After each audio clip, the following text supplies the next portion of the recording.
Your current identity state explains your inconsistency. And when you get your free PAP identity blueprint, it reveals exactly where your internal system is misaligned. These misalignments create inconsistency, emotional turbulence, and hesitation. Not because you're undisciplined, but because your identity isn't fully aligned.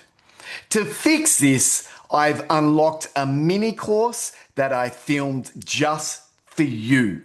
It's free and it's yours today. So click the link below or in my bio and let's break through the internal barriers that are holding you back. Click the link now and I'll see you on the inside.